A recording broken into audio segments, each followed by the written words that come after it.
Kannst es spüren, wie es daherkommt, heut auf Nacht, Herrgott. Ich hab da mein Leben lang schon drauf gewartet, Herrgott. Kannst es spüren, wie es daherkommt, heut auf Nacht, Herrgott, Herrgott.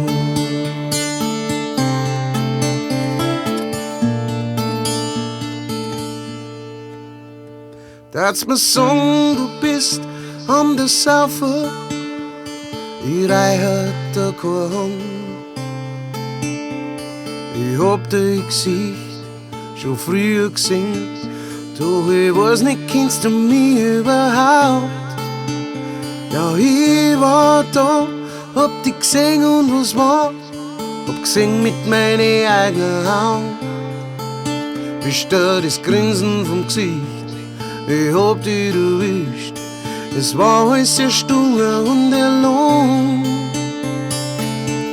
Ich kann's spüren, wie es daherkommt, heut auf Nacht, Herrgott. Ich hab doch mein Leben lang schon drauf gewartet, Herrgott. Kannst es spüren, wie es daherkommt, heut auf Nacht, Herrgott, Herrgott.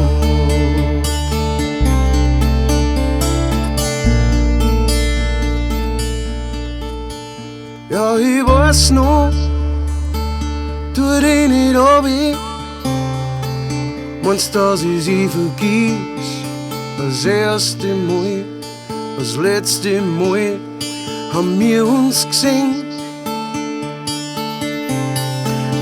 Ich weiß genau, warum du nix sagst. Kannst mich nicht pflanzen, du kannst es nicht singen, doch innen tut's weh. Es ist dir und mir nicht fremd. Ich kann's spüren, wie es daherkommt, heut auf Nacht, Herrgott. Ich hab doch mein Leben lang schon drauf gewartet, Herrgott. Kannst es spüren, wie es daherkommt, heut auf Nacht, Herrgott, Herrgott.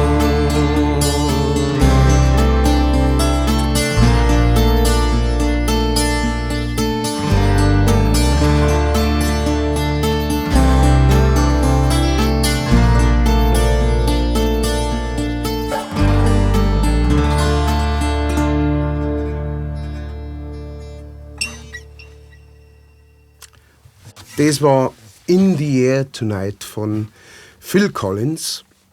Eine Nummer, die in diesem Jahr 45 Jahre alt wird. Ihr wisst es ja, ich hab's mit den neuen Songs.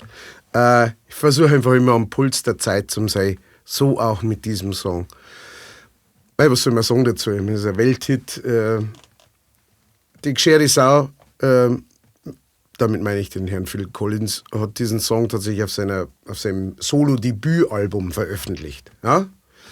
Klar, er war schon bekannt und berühmt mit Genesis, aber der Song und die Platten haben ihm dann wirklich in die Stratosphäre geschossen und wieder zurück. Und was ich ganz lustig finde, also ich weiß nicht, ob ich mir jemals davor schon viel Gedanken darüber gemacht habe, was das geht in dem Song. Als ich ihn übersetzt habe, habe ich mir gedacht, Alter, ist aber, alter Schwede, ist das düster. Tatsächlich geht es um keine bestimmte Sache, hat er mehrfach in Interviews gesagt, sondern er hat in der Zeit seine Scheidung gehabt, als er diesen Song geschrieben hat. Und hat einfach unglaublich viel Wut in sich drang und sowas und hat dann diesen Song geschrieben, aber nicht über irgendeine spezifische Sache oder sowas. Es wurde gemutmaßt, es gibt so ein bisschen so Urban Myth, es wurde gemutmaßt, dass er tatsächlich irgendjemanden ertrinken hat singen, ja, weil in der ersten Strophe singt er If you said you were drowning. So, jetzt hoch angefangen. If you said you were drowning, I would not lend a hand. Wenn du das aufverteilst, ich reichte dir keine Hand. Und auch der restliche Text basiert auf das. Er hat irgendjemand ertrinken sehen, hat nichts dagegen da. Und hat dieses Geheimnis behalten, bis er dann einen Welthit drüber geschrieben hat. Ja, kann natürlich auch sein. Ich kenne den Herrn Collins nicht persönlich. Vielleicht ist er so drauf, aber glauben tue ich es nicht. Ja, es hat sehr viel Spaß gemacht, den zum Übersetzen. Aber wie gesagt, als ich ihn übersetzt habe, bin ich mehrfach da geguckt und mir gedacht, alter Schwede, was ist denn los? Was hat er denn? Na, sehr düster. Aber der hat ja öfter so in so Songs so komische Dinge drin. Auch dieses Another Day in Paradise. Also auch sehr düstere Story. Ne? Also irgendwie jemand, der auf der Straße lebt und wie er einfach weitergeht und so. Ich weiß nicht, das war anscheinend eine Zeit lang war das ein bisschen so Thema bei ihm. Vielleicht ist doch was Wahres dran. Ich finde es auf jeden Fall ein schönes Lied. Ich hoffe, dass es euch auch gefällt. Und wenn es euch gefällt, dann liken und kommentieren nicht vergessen und abonnieren natürlich sowieso auch und teilen und schickt es weiter und sagt es weiter. Danke an alle, die mich unterstützen. Vielen Dank an alle, die mir was schicken auf Patreon, auf PayPal. Vielen, vielen herzlichen Dank. Das macht es möglich, dass ich diese Videos mache und das freut mich natürlich total sehr. Jetzt kommen welche, die mich monatlich unterstützen und das schon seit langer Zeit. Meine Patreons. Servus.